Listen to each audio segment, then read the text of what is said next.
Are you a trailblazer? Do you do and try things others haven't? Have you literally gone and done things no one else has before? If so, please share it in the chat how you have trailblazed something and how that felt.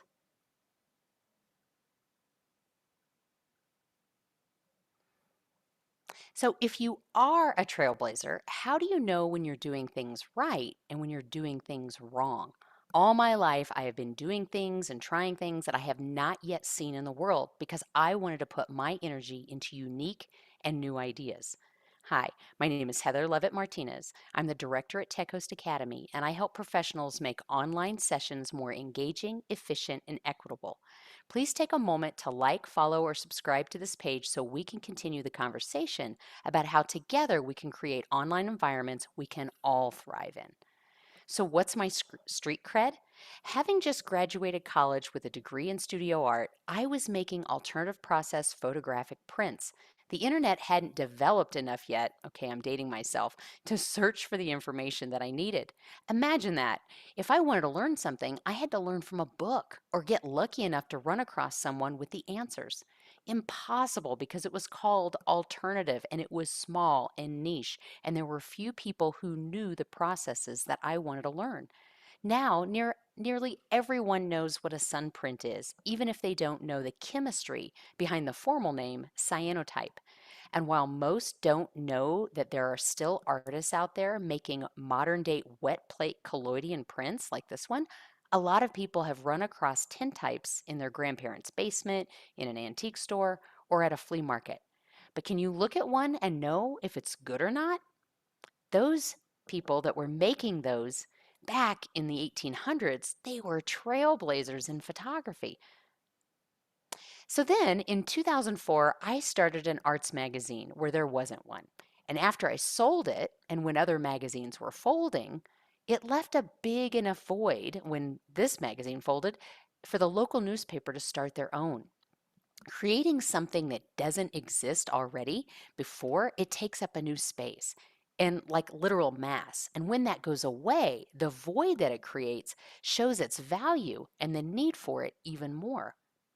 After selling the magazine and becoming a visual practitioner, nothing new, but certainly niche, I co founded a team of visual practitioners, then traveled the world and taught visual practitioners how to improve their lettering.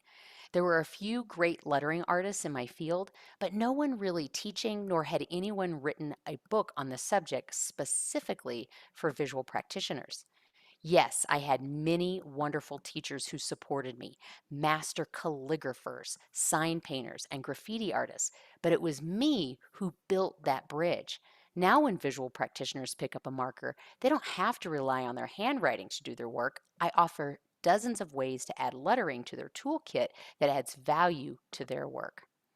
All of these projects turned into income generators, and they all had one thing in common. There was no standard or formula to follow. No one before me who blazed the trail, with the exception of the visual practitioners. I stood on the shoulders of giants to get a better view, and they helped me far along on my path.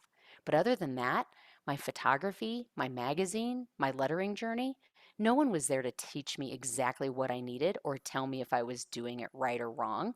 Just the voices in my head, the cheerleader, and the gremlin. So, what am I up to now? A year ago, after training 90 tech hosts to serve the world's first international online calligraphy conference, I started and blazed a new trail and built Tech Host Academy against all odds. And I'm sure glad I did. I go deeper into that story in my free training. While no one person taught me how to tech host, I sat in hundreds of meetings in the first year of the pandemic and noticed everything that was going wrong. And I wrote a playbook on how to make things go right in online sessions. It's full of checklists of what to do before, during, and after the session. And it's the first thing people receive when they sign up for my course. I also invested in several trainings, facilitating virtual teams, designing for online sessions, third-party collaboration tools. Plus, I earned my virtual facilitation certification, and I established a couple of masterminds with those who had the knowledge that I wanted. But still, no one was doing what I was doing. But so many people had a piece of the puzzle. So I started gathering those pieces in a way that could be shared, and that's how Tech Host Academy was born. So, why is tech hosting such an oddity? Well, it's not really. A lot of people are doing it, but with varying degrees of success. And the only way they know if they are doing it well or not is from the feedback they get from those they support and do their work in front of, or if they happen to run across another tech host with some tips or tricks that they didn't already know. So, here are some of the testimonials I've received for my work as a tech host. One person said, I enjoyed everything about this class, the tech Zoom class on Thursday, presentation on Friday, and the high quality teaching from this teacher and the tech host, Heather. Everything ran so smoothly, having a moderator. Someone else wrote in, wonderful tech support and moderating. Everything went so smoothly, and it seemed everyone's questions were taken care of with patience, humor, and grace. That has to be the biggest compliment a tech host can have.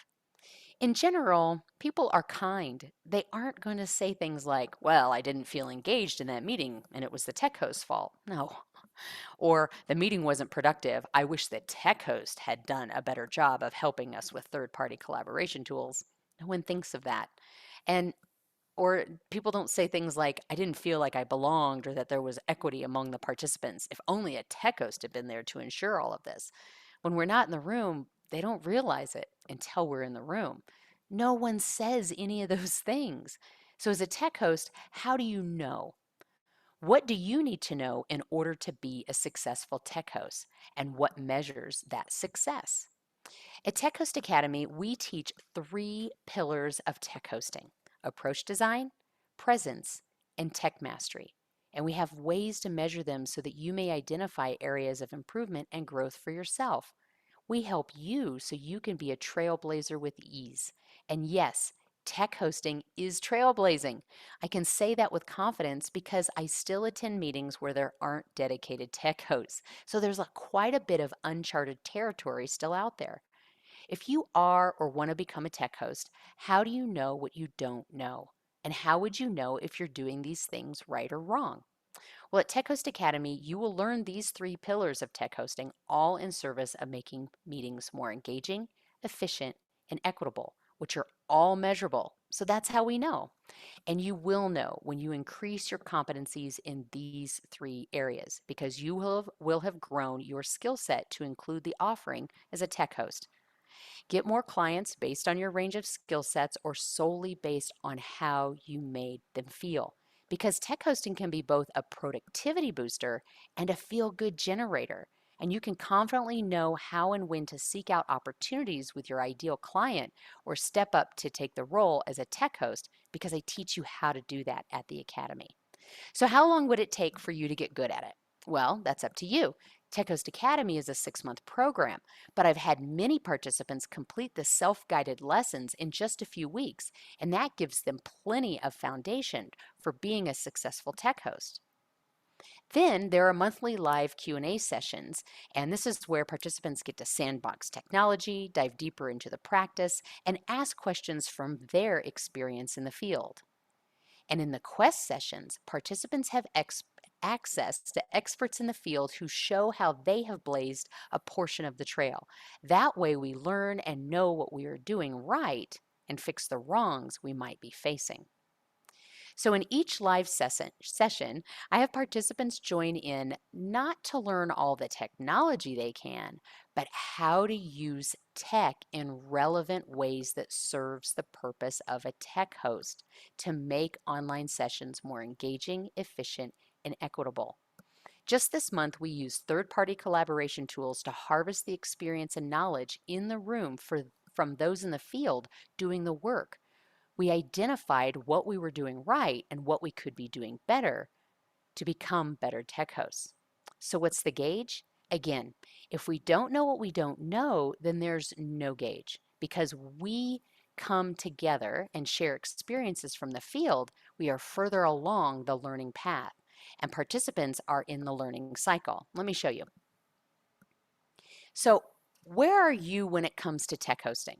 Maybe in the first step unconscious incompetent, meaning you don't know what you don't know. Or maybe you've been tech hosting for a while and you're aware of all kinds of things, but you may know what you want to learn next because you still have some work to do. Or maybe you've learned a lot and you're putting into practice what you are learning. If you are, you're conscious competent, and that's great. And if you've really been putting what you've learned to use, then you are in the cycle of learning more and more. And that's where the participants at Tech Host Academy are, putting what they are learning in the course to work when coming back, and then coming back more for support, fine-tuning their competencies as tech hosts and refining their presence, approach, and mastery over tech. And the graduates are well into being on autopilot, that unconscious competent in many, many ways. In many ways, and let's be honest, with ever-changing technology and trends in meeting productivity, this is a lifelong skill. But once you're out of that learning cycle, it's much easier to hop back in, learn and integrate, than hop back out and put it to use. Creating a strong foundation with the Tech Host Academy will get you far in your learning path. Are you curious if now is the right time for you to become a tech host? Let's look at some of the reasons people become tech hosts and how they can improve their skills without having to be or become a tech geek. Okay, so not that there's anything wrong with being a tech geek. They help our technological world go round. IT folks and customer service folks have an important and established role in our society. However, many have not had the opportunity to tech host or realize that it's an actual thing. Many people become tech hosts because they want to help, because they see online sessions can be better, because they want to learn and don't want to let the tech get in their way. And they already teach, or some of them already teach or facilitate online, and they need the skills to help others in the room. I know a lot of these people, and none of them are tech geeks. So I have a few friends and colleagues in the field who are highly knowledgeable in tech, but having that knowledge is a small fraction of what they do and what they know. And the tech geeks I do know, well, they're deeply enmeshed in developing and managing tech, not working with people in the same way we tech hosts are. I love to surround myself with brilliant people to learn from, to work with, and to refer to. I'm building a directory of tech hosts, and I send a